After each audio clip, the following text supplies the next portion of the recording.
안녕하세요. 김사면 변호사입니다. 우리 주위에서 흔히 싸움이 일어나면 무조건 맞아라 라는 말이 농담 반 진담 반으로 행해지는데요. 형법 제정 이후에 60여 년 동안 정당 방위가 인정된 사례가 고작 14건에 불과하고, 따라서 누군가 먼저 때렸기 때문에 이를 반격하기 위해서 한 행동이다, 방어하기 위한 행동이다 라고 주장해도 어차피 쌍방폭행이 되어서 처벌되기 때문에 무조건 맞아라 라는 이런 이야기가 나오게 되었죠. 저도 법원의 판단이 그러했기 때문에 쌍방폭행 어떻게 대처해야 할까라는 그런 영상을 올렸었는데, 그 영상에서도 될 수 있으면 그 싸움의 현장을 피하는 것이 가장 좋은 방법이다라는 그렇게 말씀을 드리기도 했었는데, 최근 대전지방법원 1심 판결에서 정당 방위와 관련돼서 의미 있는 판결이 나왔거든요.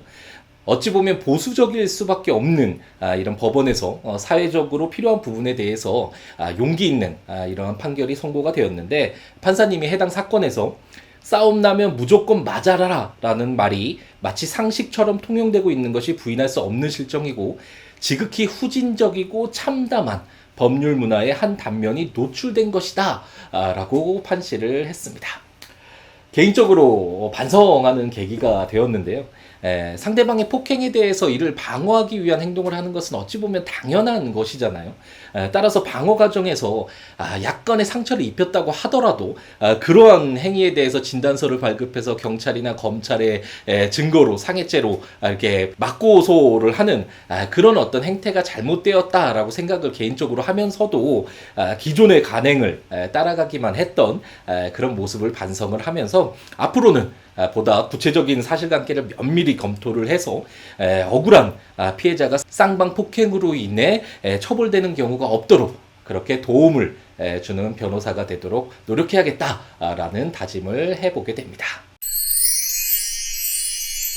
형법 제21조는 자기 또는 타인의 법익에 대한 현재의 부당한 침해를 방해하기 위한 상당한 이유가 있는 때에는 벌하지 아니한다라고 규정하면서 위법성 조각사유로서 정당 방위를 규정하고 있는데, 방금 전에 말씀드렸던 것처럼 60여 년 동안 14건의 정당 방위만 인정됐다고 하니까 대부분의 정당 방위 주장이 인정되지 않았다라고 할 수 있겠죠. 판례는 이러한 부당한 침해 요건과 관련돼서는 싸움과 관련돼서 공격과 방어가 교차되기 때문에 한편의 행위만을 부당한 침해라고 하고 다른 한편의 행위는 방어라고 단정할 수 없으므로 원칙적으로 침해가 있다고 볼 수 없다라고 판단을 하고 있고, 방해하기 위한 행위라는 요건에 대해서는 싸움에서는 방어 의사가 없으므로 방해 행위에 해당한다고 보기 어렵다라고 판시를 하면서, 상당한 이유와 관련돼서는 침해되는 법익의 종류, 정도, 침해의 방법, 침해 행위의 완급과 방위 행위에 의하여 침해될 법익의 종류, 정도 등 일체의 구체적인 사정들을 참작하여 방해행위가 사회적으로 상당한 것이어야 한다라고 판시를 하면서 정당 방위의 요건이 충족됨을 굉장히 엄격하게 보고 있습니다. 하지만 이 판례의 요지를 보면 알 수 있듯이 우리의 일반적인 그런 시각과는 다소 거리가 있다는 것을 알 수 있는데요. 방금 전에 말씀드렸던 그 대전지방법원 1심 판결 그 사안에서 학부모가 학원 선생님을 때리려고 손을 이렇게 올리자 이를 막았고, 그러자 이제 머리카락을 잡으려고 하자 이를 막으면서 몸싸움이 벌어져서 다소 상처가 난 사안이거든요. 이런 사안의 경우에 학부모의 부당한 침해가 있었고 이를 방해하기 위한 행동이었고 상당한 이유가 있는 행위라고 우리가 볼 수 있잖아요.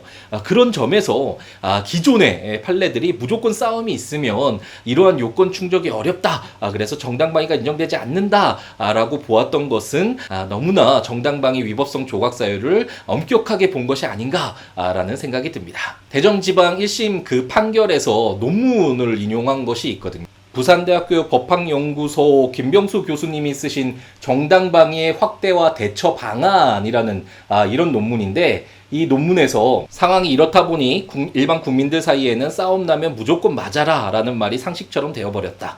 이것은 정당방위가 원칙적으로 인정되지 않기 때문에 싸움에서 쌍방이 폭행죄 등으로 처벌되거나 조금이라도 때려 상처가 나면 치료비 등을 배상하여야 하는 등의 합의를 보느니 차라리 맞는 게 돈을 버는 것이다. 이러한 생각은 국민들의 일반 사회생활에도 영향을 주어 공공장소에서 싸움이 나더라도 괜히 끼어들어 말리다가 가치 폭행죄로 엮일까봐 지켜만 보고 있고, 가해자에 비해 상대적으로 약한 노인이나 여성 등이 폭력에 일방적으로 당하고 있는 것을 보고도 말리려 나서봐야 자기만 손해다라는 생각에 못 본 척하는 것이 현실이다. 사회 질서를 올바로 세워야 할 법이 국민들로 하여금 방관자로 비겁하게 만들고 있는 것이다. 결국 일반 국민의 사법에 대한 불신이 생길 수밖에 없다. 아직 대법원 판례가 나온 것은 아니고 하급심 판례가 나온 것이기 때문에 싸움이 있으면 무조건 정당방위에 해당된다라고 이렇게 주장하는 것은 좀 위험한 일이 되겠죠. 다만 상대방이 먼저 폭행을 했는데, 그래서 이러한 폭행을 막기 위한 방위 행위였음에도 불구하고 기존 법원의 태도가 우려가 되어서 무조건 막거나 아니면 그 자리를 회피하고 도망가기에 급급한 것은 어느 정도 이제 지양되는 모습이라고 할 수 있을 것 같고요.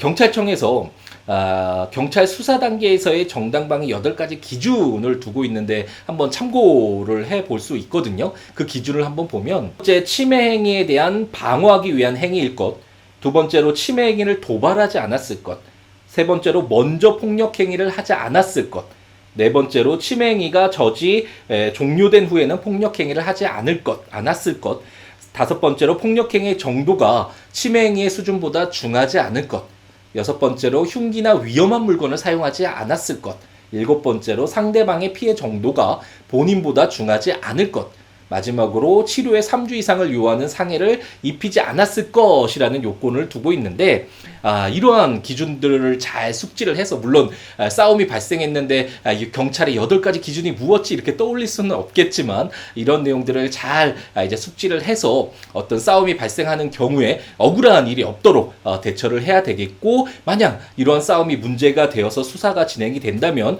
수사 과정에서부터 적극적으로 정당방위에 해당된다라는 내용들을 이제 밝혀서 주장을 해서 억울하게 쌍방폭행으로 처벌받는 경우가, 그러한 사례들이 이제는 좀 적어져야 되는 것이 필요하지 않을까라는 생각이 듭니다. 이번 영상이 도움이 되었다면 좋아요, 다음 영상이 기대가 된다면 구독, 알림 설정을 부탁드립니다. 그럼 오늘 하루도 행복 가득하게 채우시기 바랍니다. 감사합니다.